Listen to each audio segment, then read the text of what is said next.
everyone, welcome back to Scrub Butter. Today we're going to be doing another of our floating deuces, and this one is giraffe poop. Now I'm going to be using yellow and brown like I did in the monkey poop, but the brown I want here, I want it to have a little bit more of an orange tint, because when you look at a giraffe, even though they're brown and yellow, their brown is kind of a ginger. So I'm going to go with gingerbread brown, and I hope that I get the color I'm looking for. When you're whipping soap, everything turns pastel, so I don't know. Another thing is the scent I'm fragrancing this with. What do you fragrance a giraffe poop with? What do they eat? I see them eating leaves of trees, but what do they eat? So I did some research on the old faithful Google. Come to find out that they eat wild apricot trees. And we all know apricots are in the plum family, so is peaches. So apricot and a peach, I'm thinking, we'll just go with peach. So this is going to be scented in peach. Once I get them made and unmolded, I will put little peach embeds on the outsides. They're eating, if they get a peach here and there, it's going to be in their poop. So I've got to make sure that there's some pieces of food in their poop. I mean, what's poop without food in it? If we didn't eat, we wouldn't poop. Alright, enough poop talk. Almost said the other word. Let's go ahead and get some air into these butters and these oils. And once again, these are room temperature. My sugar and my sodium lactate is in my lye water. I put my liquid oils in the freezer for just a little bit to get them cold. There is no vanillin in this fragrance oil, so I'm safe there. And I'm going to whip this up, put the fragrance oil in there, see how it does in case it thins out again. Once it's ready, I'm going to separate it, color it, and then we're going to pipe the brown into it. The yellow, I think I'm going to try to pour, but the brown spots, I think I'm going to try to pipe. So that way, it'll be a yellow soap with brown spots like the giraffe. Anyway, I'll shut up now. Let's get to whipping this soap.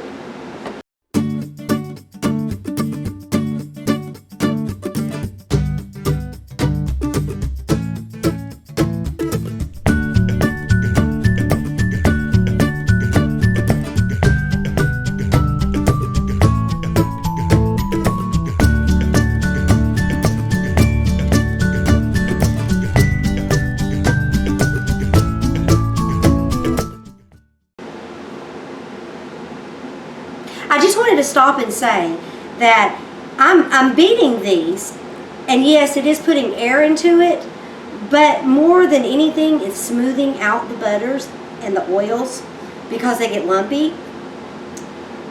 Adding air to the batter really doesn't begin until I add the liquid oils to this, and then it becomes light and fluffy and airy. So if you see someone beating this for a long time, it's usually to get the little clumps and the little pieces out. I mean, I could stop right here. It's already at a stiff peak for this, but I'm going to keep going so that I can get all the little bitty pieces as smooth as I can get them before I put the liquid oils in. Here we go again.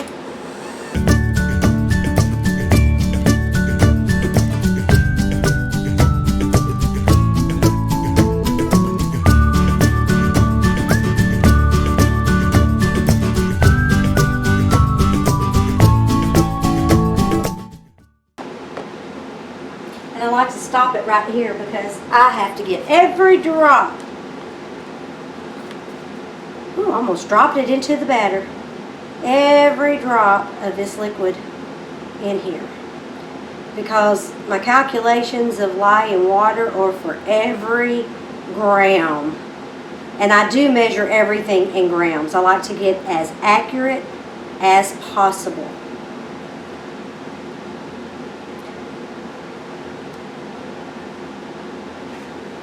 All right.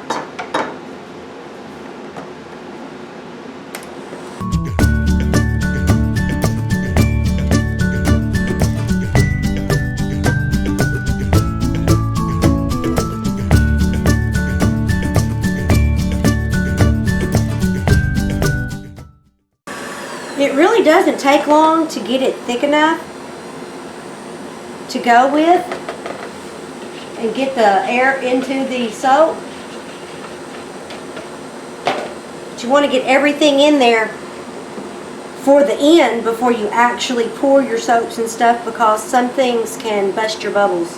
Ha! Burst your bubbles. That's funny. A pun. I'm so punny. Always pour your lye in slow with your mixers on a low speed. You don't want to get any lye splatters. That would hurt. Whoops, wrong button.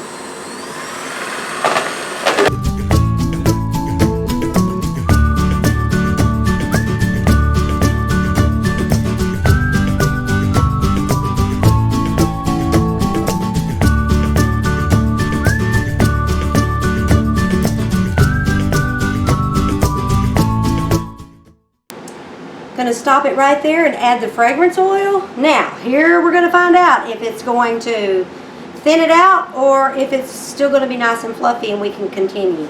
Chances are it's going to thin it out. Usually does.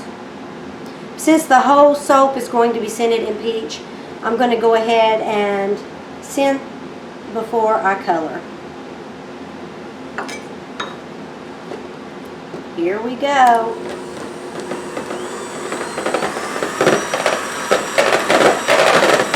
Oh yeah, and liquefied it again.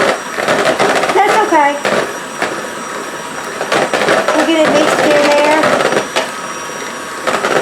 And we already know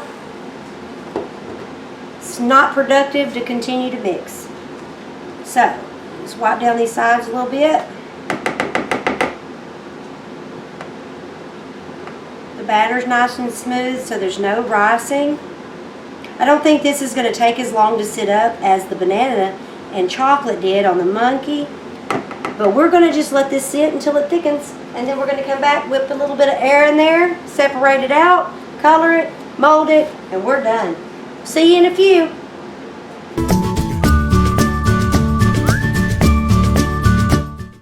Welcome back.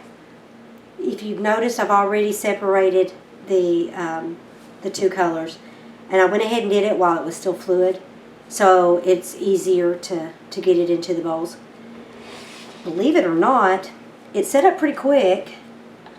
It's pretty thick, and it didn't lose a lot of its bubbles.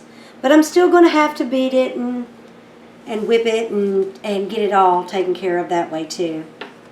Okay, so I'm going to add some yellow.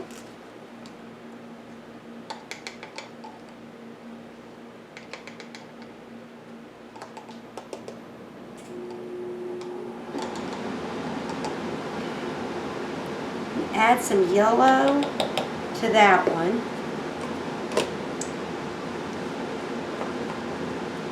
And I didn't pre-mix the colors. I normally do, but this time I did not. Hopefully that won't be a problem.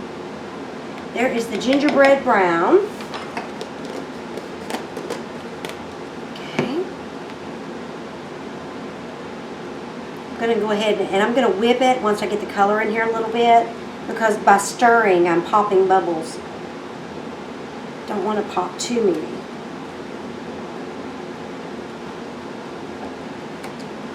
I'm hoping it works with me pouring the yellow and then popping the brown. I don't know how this is going to work. Might be smart to pop them both, but we'll see.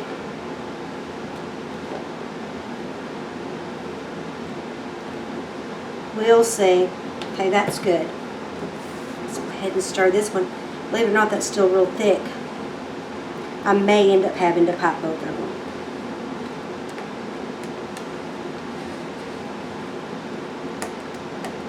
Oh yeah, this brown is turning out beautiful.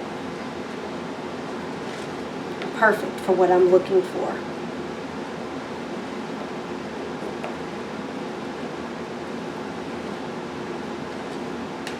Yeah, I think I'll go ahead and I'll pop both of them. I'm just going to have to be careful with the...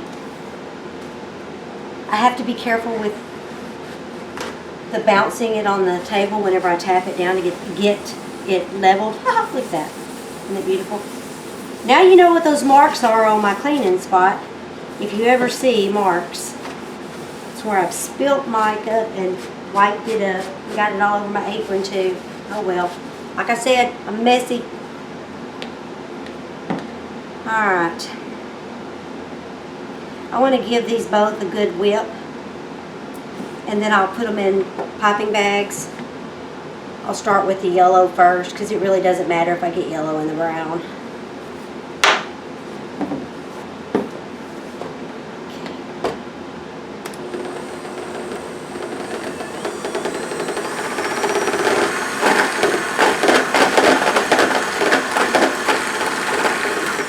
And like that is all it needed. Alright.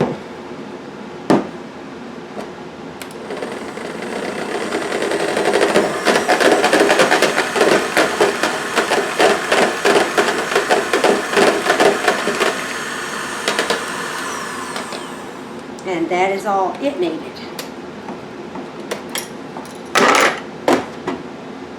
Now some of y'all may have seen me before when I pipe, how I do it.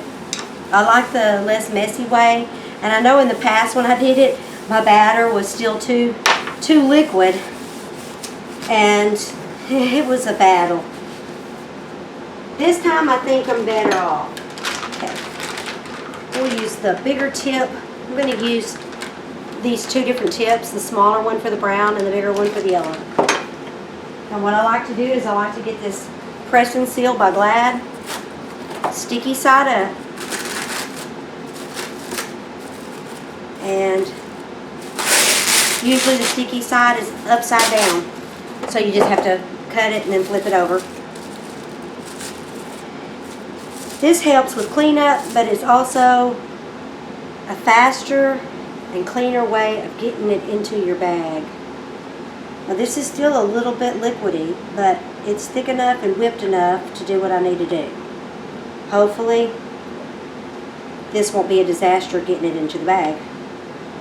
If it is, oh well, we live, we learn.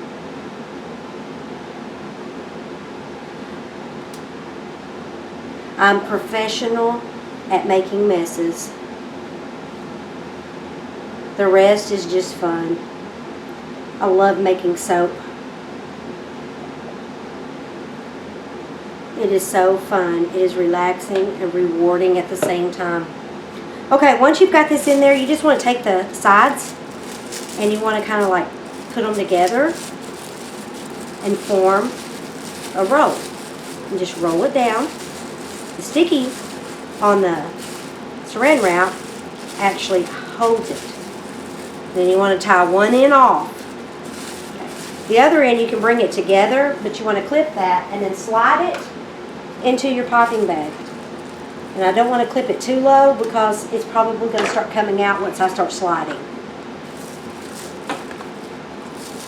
And this is the tricky part whenever your batter's a little thin like this is.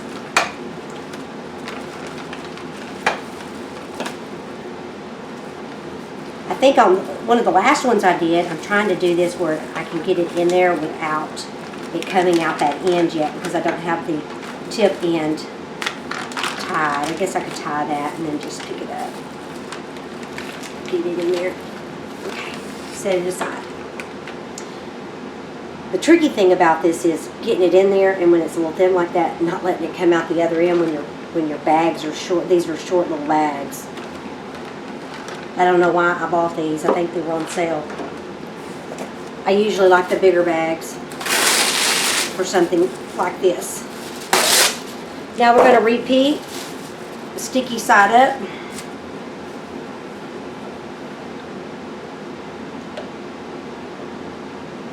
Put our brown in here. Gosh, these peaches smell so good. It's kind of messing with my brain though, because here I got brown soap. It smells like peaches. I'm used to my brown usually smelling like chocolate or some kind of warm scent.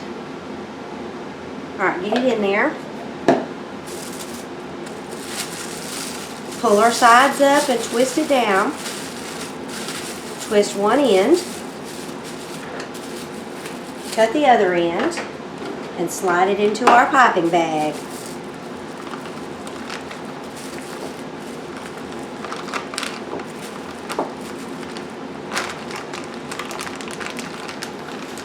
Get it in there.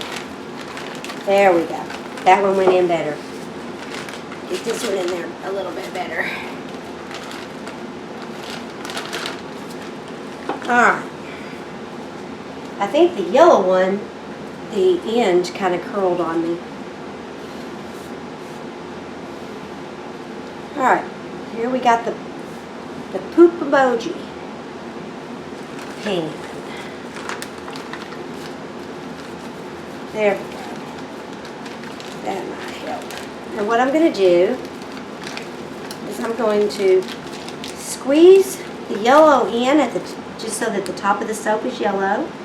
Just a little dollop in each one. And it's okay if I make a mess because, you know, that's to be expected whenever I'm making soap. Alright. Then I'm going to take the brown and I'm going to make little, well, they won't be too little. They'll be bigger than. I want to just put it down into the yellow and then squeeze so I don't have gaps in my soap. I'm going to put several of these.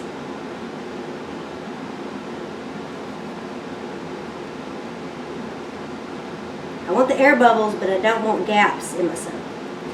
With the Panda, I had a few gaps that I had to look at. But it was a learning curve, and it helped me understand that I needed to get that tip down into the soap that's already in there so I can fill in any gaps.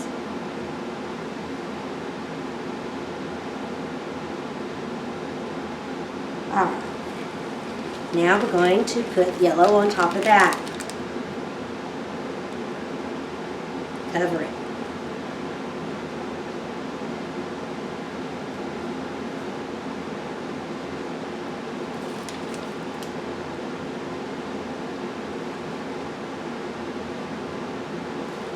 When it gets to the bottom, I don't care. Whatever soap I've got left, that's what's going to be on the bottom. If it's brown, it's brown.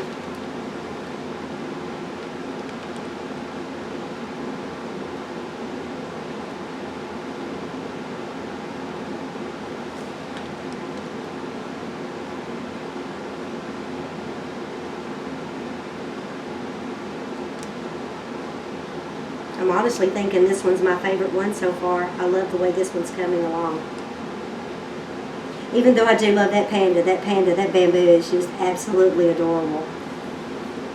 Most everybody, though, that's looking at them, they enjoy the fudge brownie, just the plain old simple poop. With the marshmallows. Next, one of the next ones I'm going to be doing is unicorn. With flies.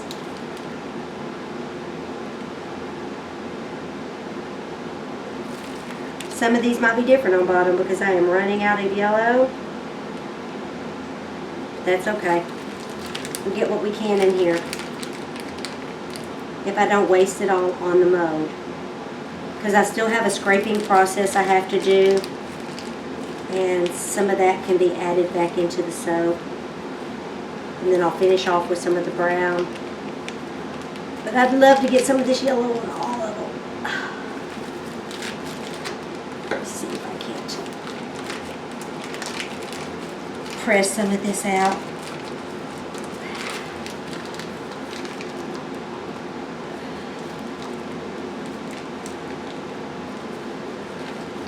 Okay.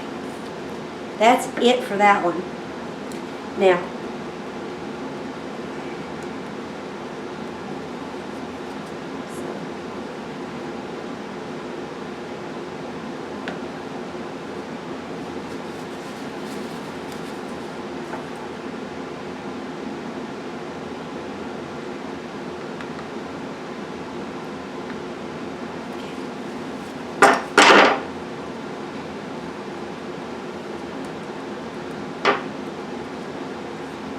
alright, this one's already almost full, so I'm going to go ahead and scrape some of that over.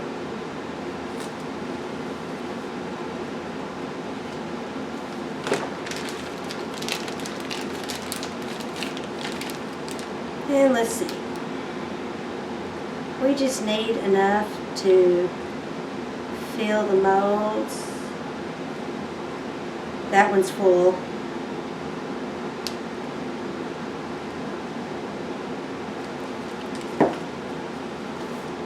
Those look like little turds on top, don't they?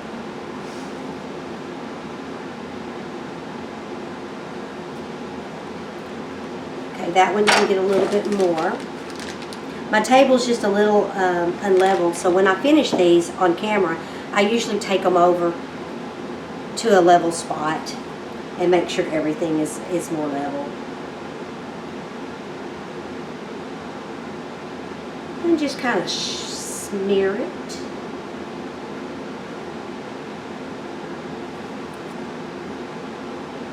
I like that mixed texture on the bottom. This one might be a little bit too full. So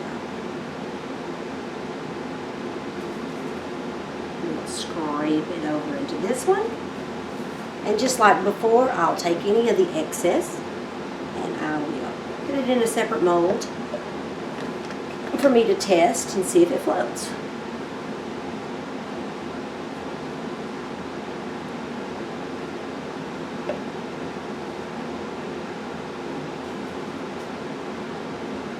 So far, we've had all floaters.